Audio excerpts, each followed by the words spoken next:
Check it out, I'm messing around with my chopper. It's gonna be nice as fuck. Right now I'm putting on the gas tank. So it's gonna be a little hassle, but I got it in there, and I already put the back sprocket for the engine.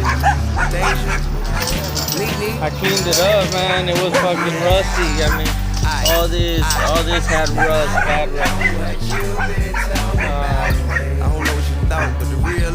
The seat's over there, so it's cool. It doesn't matter.